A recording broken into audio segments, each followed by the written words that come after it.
Hey guys, it's Bando, it's Brexit Bando, and I'm just trying out a slightly different camera setup for this video.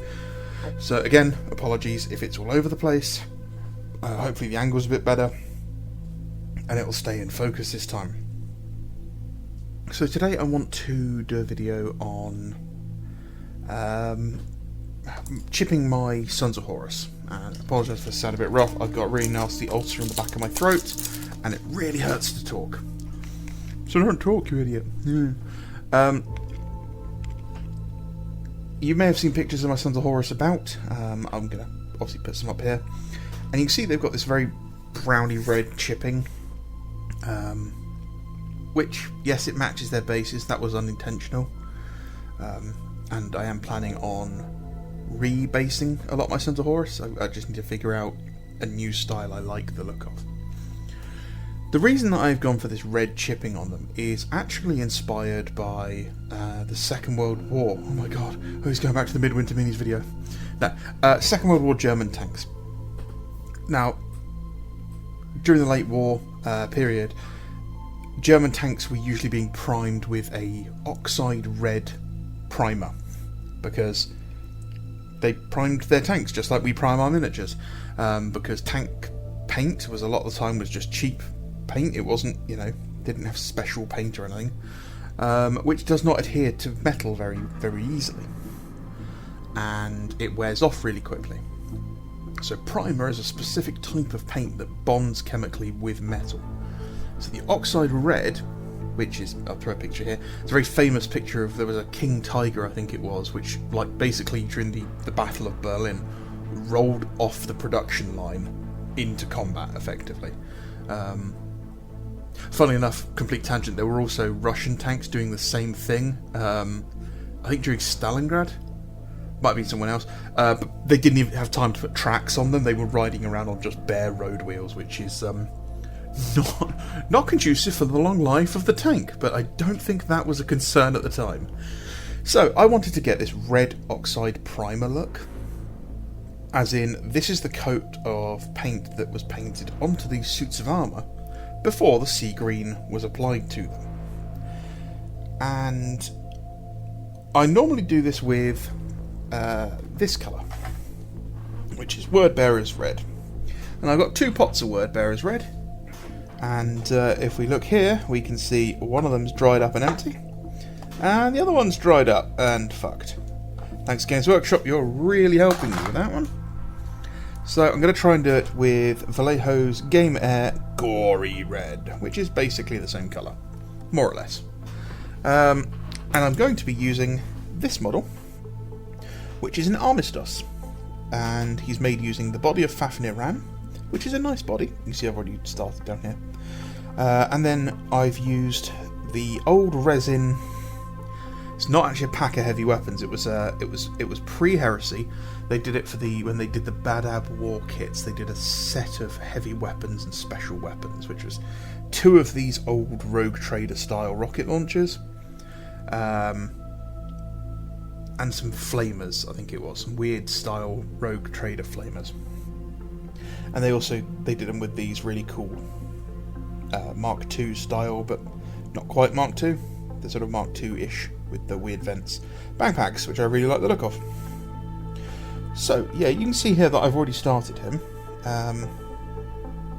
Try and keep it in focus, and I've just been picking along the edges. So yeah, you want to use a fine-ish brush.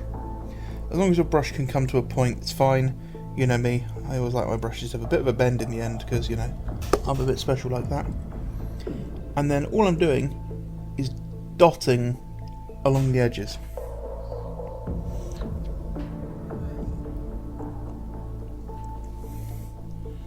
And I could just draw a line, but I don't want a line, I want the texture as well.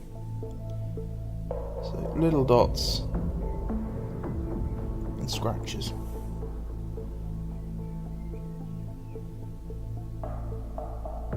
And all I'm doing is placing this where natural wear and tear would occur. So this sharp edge on the back of the heel or the calf area is quite a prominent angle. That would be getting caught on all sorts of things. It would be getting scuffed. It would be getting just, you know, scratched up. The same with the sort of butt plate. That would be getting done if they were sitting on anything, or if they were walking, you know, scraping along things, falling over. But somewhere like in here, that really wouldn't particularly get that much wear. Especially somewhere like there, that wouldn't particularly get much wear because there's all this other stuff to get in the way. So you wouldn't want to go heavily there versus going heavily, say, along this line here, which is going to be gold when I'm finished. So all I want to do, and you can use the flat of your brush if you've got a large flat area like that. You can just flatten the brush and run it across to do things on sharp edges. But doing it, picking at it with the point, which this is why I like having a bit of a curved brush, because you can kind of dot with it. Gives you a nice fine point to work with, but not the same angle.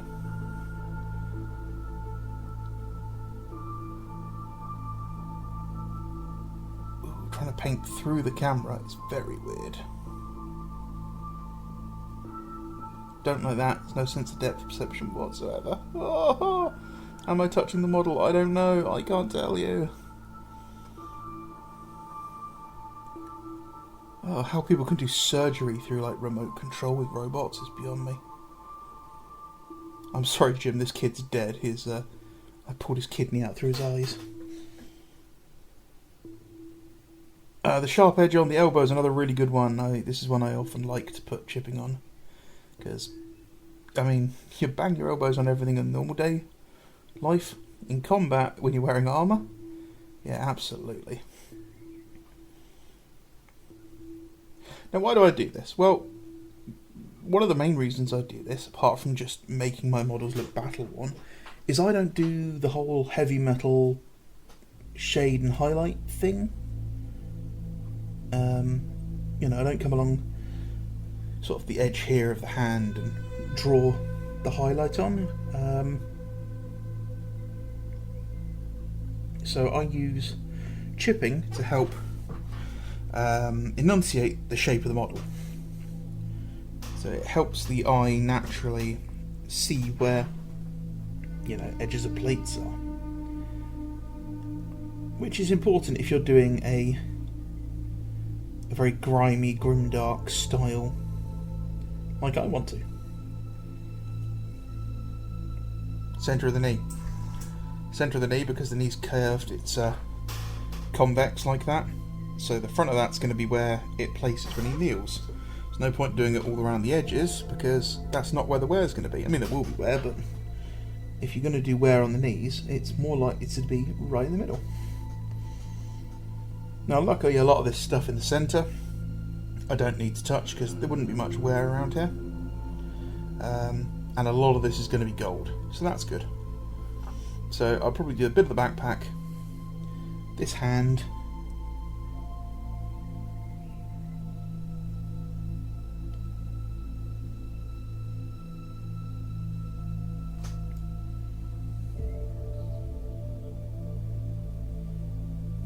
and this elbow.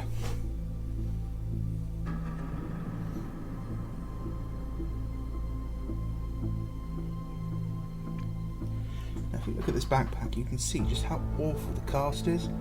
Lots of flash, lots of fluffy bits and all that. Do you know what the best part is? That's a legit 412 model. That's not even a recast. And they're just too awkward to clean up properly. So as much as I dislike their CAD sculpting, they certainly do make easier models to work with. Nice and chunky.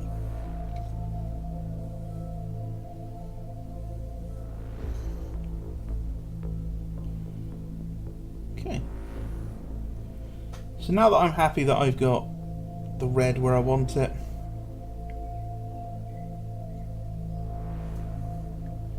yeah, more or less, I'm good. I've got two other colours to work with. The first is Ironbreaker, or whatever silver you like to work with. I like Ironbreaker. It's a good medium. It's a good medium silver to use. It's not too dark, not too light, and that's what I like, because then if I want to take it up any higher, I can. If I need to shade it down, I can. So, all I'm doing with this is pretty much dotting. Ooh, that's really bad painting through the camera again.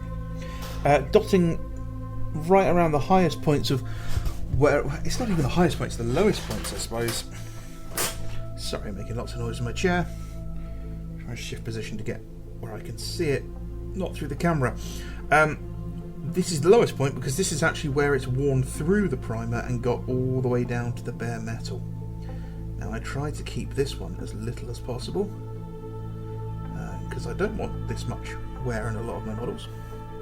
And generally it's only on like the sharpest edges, or if I've done a really big blob of red and I want to break it up slightly. But again, just using that little sort of dotting motion.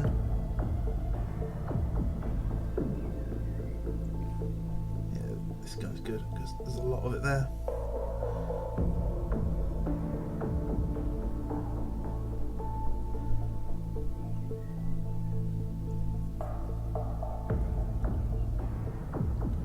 That'll do. And that's all I need the silver for this stage. Now, bloody hell, that was close. Caught the paintbrush on the light. So, how's that looking? Oh, there we go. Yeah, I think that's looking okay. The next colour is... Oh, there we go, that's good.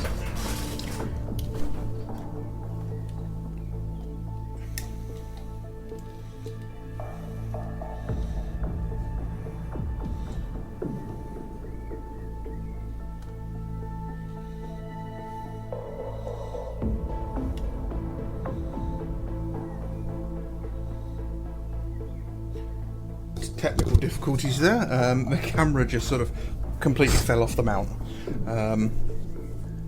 Right, that should be better. So, next colour is not this one. Fuck.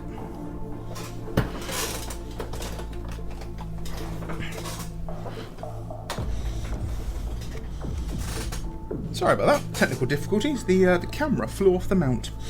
So, next colour is this one, which is Gorse Blaster, which is the third step I use in painting my Sons of Horus. I use Cabalite Green, Sybarite Green, and then Gorse Blaster. Now Gorse Blaster is, I put it through an airbrush, and it gives this very nice pale green, but it's quite opaque, transparent, whatever the word is, I don't know, I'm too retarded, to actually stand out much. So when I'm putting it in neat, it will stand out a lot. And all I want to do is pick out these edges, and it's just the lower edges of the most prominent chips, basically. And it's to try and trick the eye into thinking there's a little bit of a three-dimensional thing going on, that there's actually a layer of paint that's been chipped out. The other thing you can do is you can actually add scratches like that. Now it's going to look really contrasty, and that's absolutely fine because this all gets dulled down quite heavily when I do the oil wash on the next stage.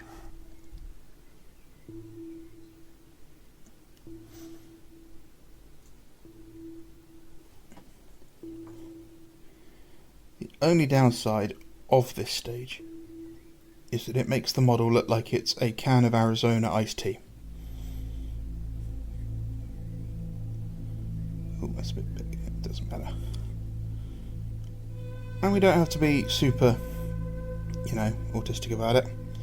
We're just doing a little bit, just to add a bit more texture to the model. Now normally you would want to do this stage after you've applied any decals, because your decals should be chipped alongside the paint, because the decals are representing painted on details.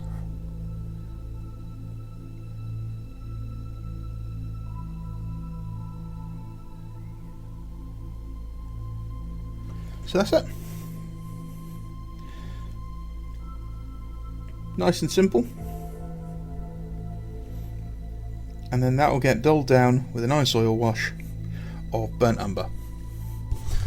And yeah, I won't have finished this model by the time I get to the end of this video, or when this video is uploaded, I mean. So you will get to see this finished model if you follow me on Instagram. Okay guys, thank you for watching. I hope this video was a little bit better and things were in focus a bit better. I'm still learning how to do all this. So any tips or suggestions you have, please put them in the comments. I always appreciate it. I try to reply to anyone and everyone, unless you're being a real dick. That's my job. Yeah. So yeah, thank you very much for watching. My name is Bando. This is Sprex of Bando. Have a great day.